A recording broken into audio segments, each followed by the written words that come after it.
Hey, it's Joshua Vergara. What's going on, everybody? It's been a minute, but last week there were so many things going on, mainly over at Pocket Now. So I actually want to start this video off real quick by telling you should definitely check out the new highlights of the Pocket Now weekly podcast. It's a great way of getting into the podcast, getting to know what we talk about on the audio version, and then you can head over to the audio version using your favorite podcasting app so you can listen to the entire discussion. We were working really hard to figure out what the best way is to present the podcast to the YouTube viewers instead of having like a super long video on there. So with all of that hard work, I want to implore all of you to just check out the 10-ish minute highlights and then head over to the audio podcast. In any case, we're going to go ahead and get started with this one. You already see it in the title. It's the unboxing of the Red Magic 3. I finally got my review unit, so I'm going to go ahead and unbox this, and I'm going to use it in a number of different scenarios, especially gaming and also that camera, because it is the Sony IMX 48 megapixel sensor. Anyway, why don't we go ahead and just get right into it. Here is the box. No need for scissors over here, as you know with my unboxings. Game space, touch sensitive shoulder trigger. So if you saw my Red Magic Mars video, there's a lot about this phone that will seem pretty familiar when you compare it to that phone as well. But this is the updated one with the Snapdragon 855 and also a 5,000 milliamp hour battery, a fan inside. There's a fan in this phone. That logo on the front looking like a Witcher 3 Wild Hunt logo. And there we go. That is a good looking phone. So what I usually say about gaming phones is that they're like gaming laptops in phone form, and this definitely harkens to, let's say, like an MSI type. This really gives that black and red motif. I can just slide it out of the plastic. I don't need to do too much of a peel. Obviously, there are some bezels here. As you can probably see in the light, there are some bezels, but you have dual front-facing speakers, so it's not that big a deal. Got some manuals here over on the side. Probably the SIM tool is in here as well. Yep, there you go. Red Magic, ooh, some stickers. You get a few stickers, so if you're really into what Red Magic is doing, obviously you can rep it. Adapter here, kind of run-of-the-mill, perfectly fine. I have plenty of chargers already, but also it is a 5,000 milliamp hour battery. I've heard a few other people say that the charging time is a bit longer than your conventional flagship, but that makes a little bit of sense because it is a huge battery. And I think that that huge battery is going to come in handy when I'm traveling. As usual, when I do these videos, I'm not too far away from my next trip, and I got a big one coming up. Oh, I like that it's a red color. This is a nice USB-C cable, actually.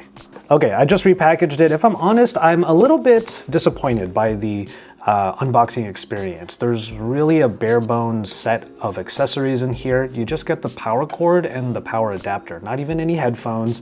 I guess I shouldn't be too optimistic in that a controller would be included here, but oh well, that's okay. The phone itself is the story here. It does seem that there's a bit of a raise there, so if I put this phone down on the table, it will rock around. But let's go ahead and get this thing turned on.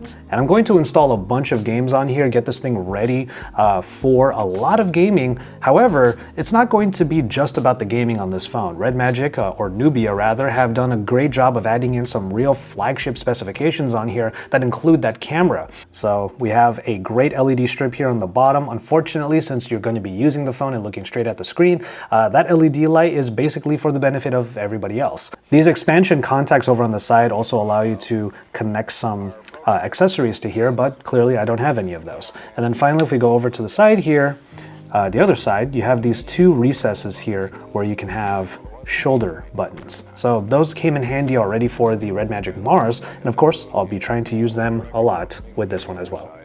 Okay, fingerprint reader setup right here. One thing that's really nice about this phone is that there is a fingerprint reader on the rear. It should be very reliable, and it blends in really well with the general aesthetic of the phone. So I actually really appreciate that. So let's go ahead and get that going. Oh, it looks like I'm already in the game space. Looks like the toggle is set to the game space already. Obviously, I don't have any games installed yet, but that's about to change because I'm going to install as many as possible right now.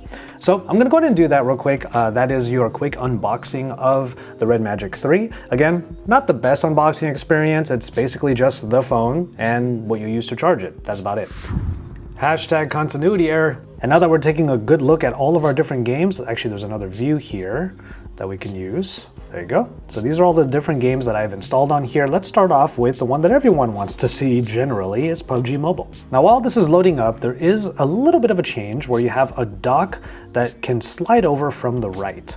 And this is where you get all of the different options. Now there are a few things here that only work with particular games, like for example PUBG Mobile, you have the 4D shock. 4D shock is basically a vibration motor that allows for a bit more of an immersive gaming experience. So we can go ahead and leave that on.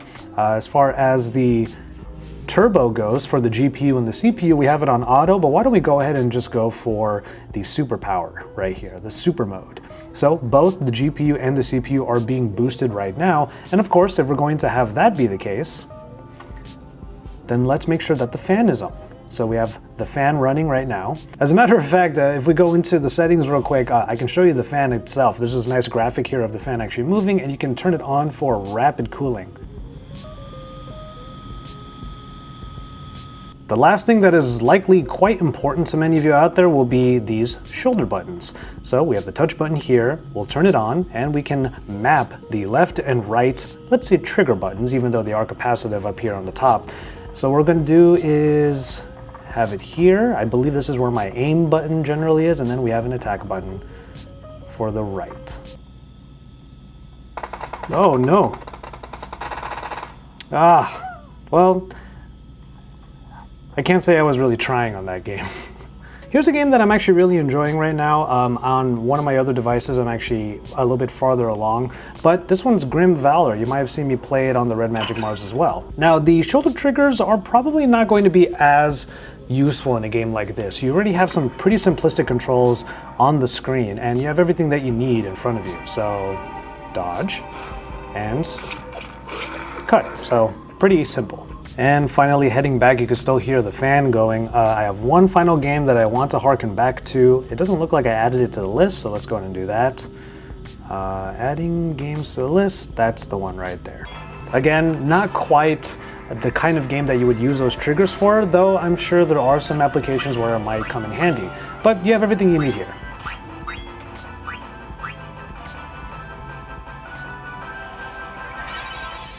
But you know what? I'm gonna go ahead and continue playing this. It's already feeling like a good time. I have it on auto mode. I don't even have to use the super mode on here, even though Final Fantasy IX is one of the more intensive video games out there.